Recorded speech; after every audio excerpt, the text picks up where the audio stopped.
Here's something that a lot of people who teach copywriting and marketing don't want you to know.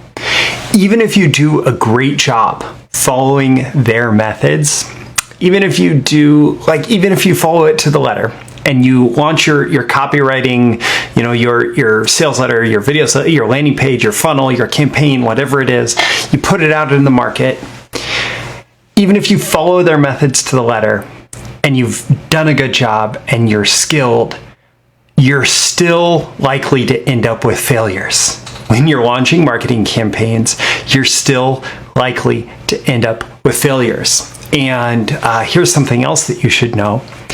The best marketers know this the best. This is why, for example, the biggest direct mail marketers in the world, in the heyday of direct mail, they would hire multiple top direct response copywriters at $25,000, $50,000 per package, per project.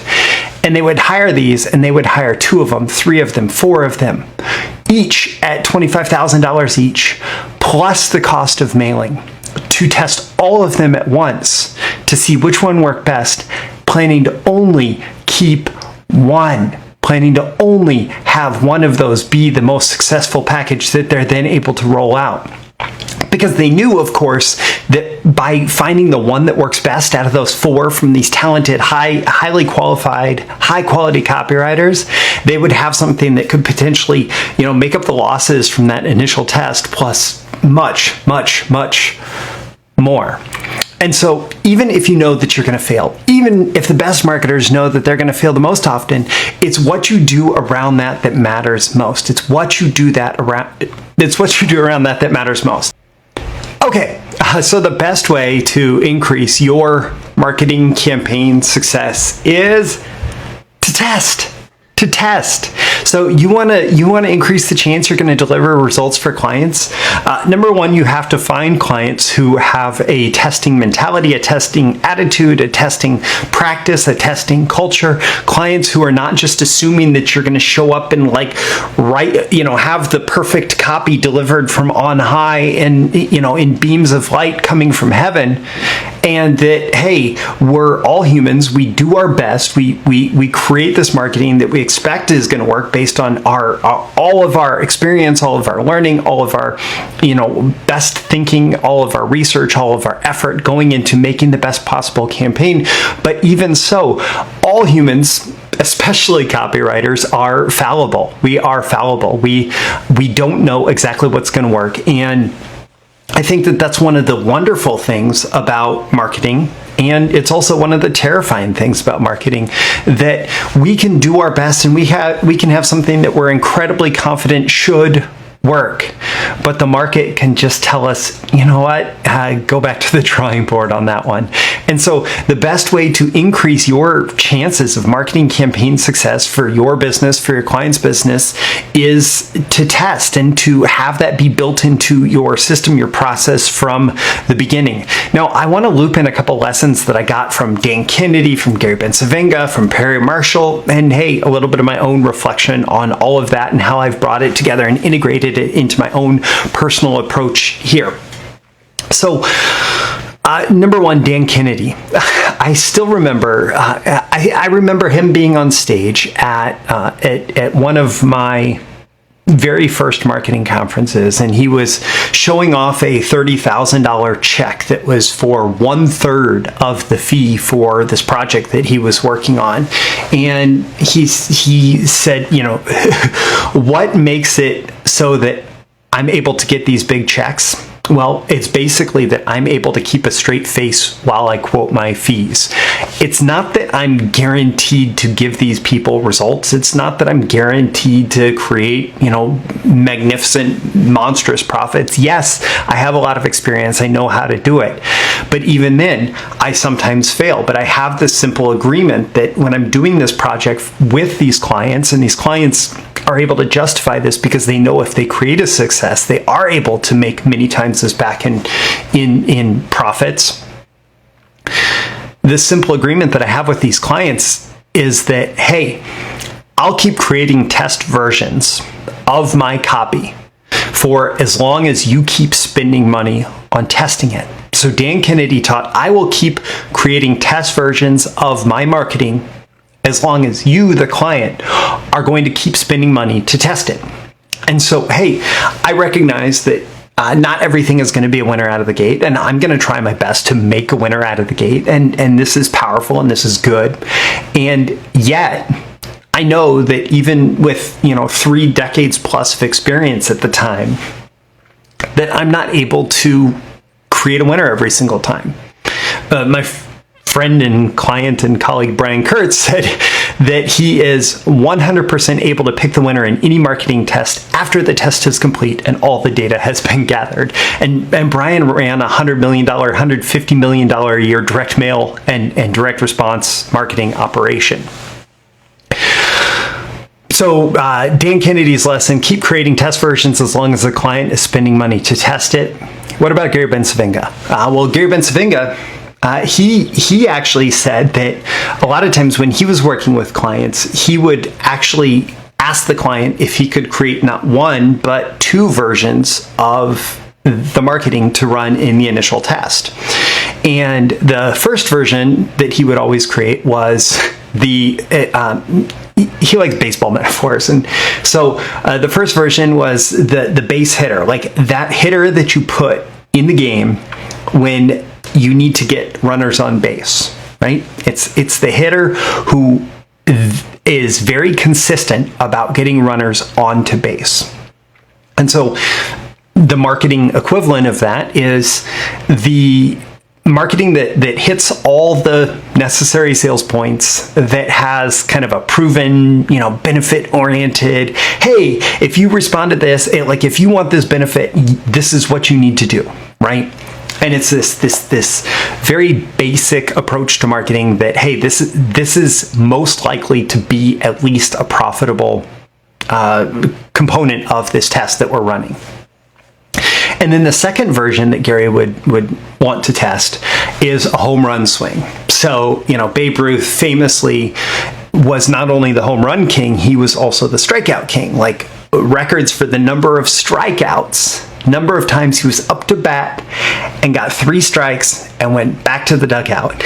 But he was also known for having the record for the most balls hit over the fence, running all the way around the bases, all the way back home. And so that second version of marketing that you test is something that maybe is just a bigger idea. It's just more exciting. It's more out there. It's more something where it is more likely to get the prospect to vibrate, to be excited about it, but also carry some risk because it's maybe a little bit different than the proven. It's a little bit different from what the client has been doing before. It's a little bit different than how things are presented and sold in the marketplace.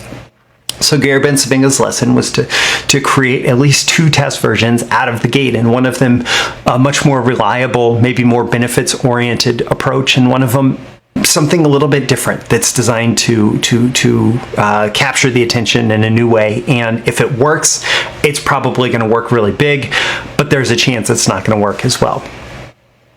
On to the lesson from Perry Marshall, another friend and client.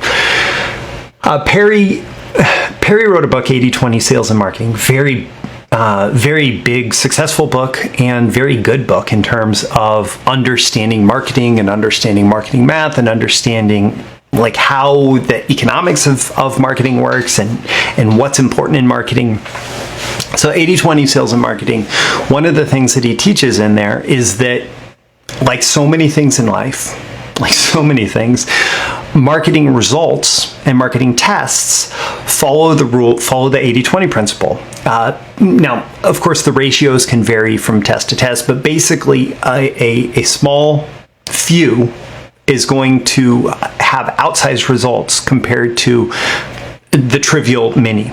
And so if you use the 80/20 ratio, you're saying that 20% of the marketing is going to generate 80% of the results. And in a test, you're going to have 20% of any test be like of any number of tests that you run be the bigger winners, and you're going to have 20% be total losers.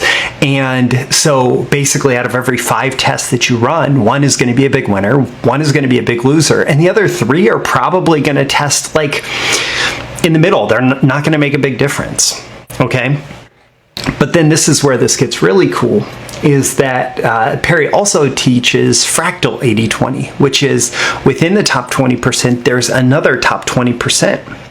And basically what that means is that 1 out of 25, like if you're testing with, pretty good inputs going into the tests, 1 out of 25 is going to be your runaway big winner. And you may not even know which one that's going to be or why or anything like that.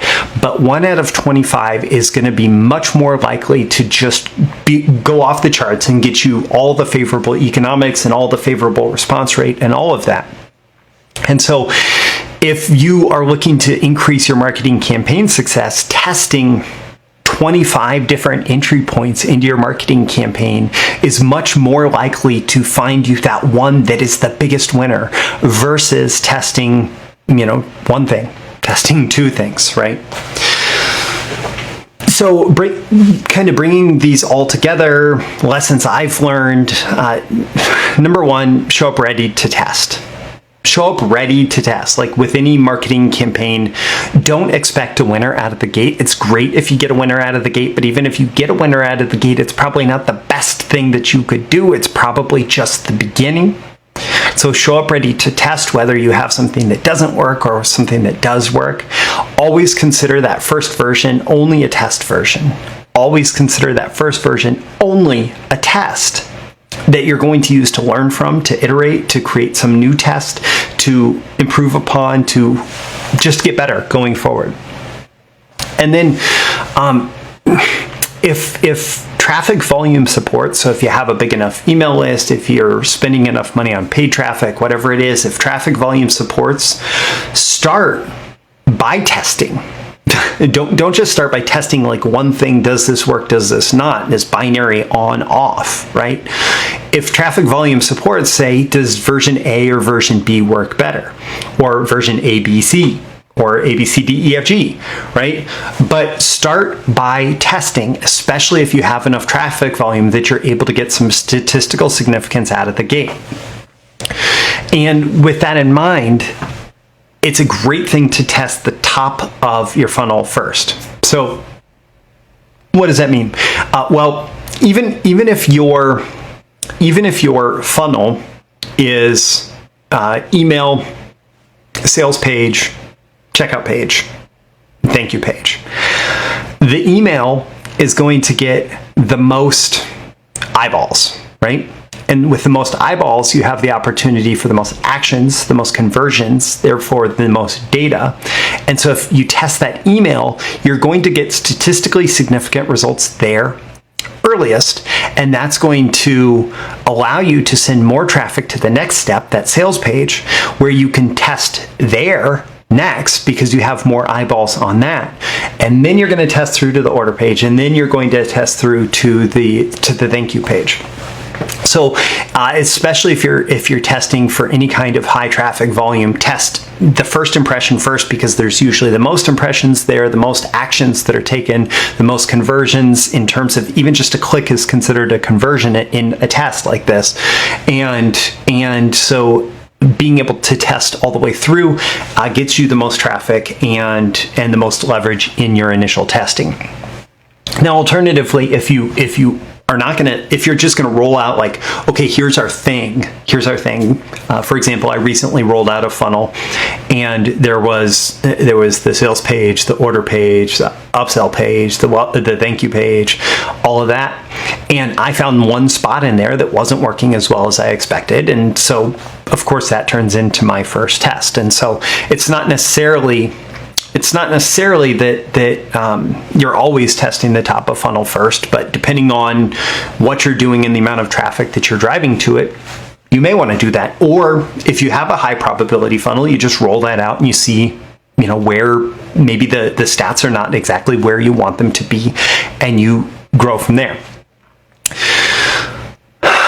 So ultimately, like what this comes down to, the best way to increase the chance of delivering results for clients or for your own marketing campaigns, the way to create the maximum amount of success out of the gate is actually to expect that you're not going to create the maximum amount of success out of the gate, and to bring this testing mentality, this testing methodology, this testing practice into what you do in terms of creating marketing campaigns for yourself, for clients, for whoever, and find a way, like make it an added benefit of working with you that, hey, I recognize that I can do my best. We can all do our best in marketing and have something that doesn't work as well as it could right out of the gate.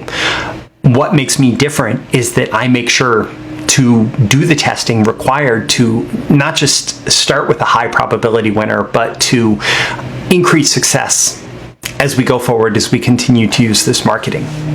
And that's the power of testing. Hey, right? And this actually goes all the way back to the Principles in Scientific Advertising by Claude Hopkins, written 100 years ago, like first published 100 years ago. And just as relevant, more relevant than ever before, more powerful than ever before, thanks to the power of the internet and technology and the ability to drive traffic fast and like test and iterate fast and get information fast.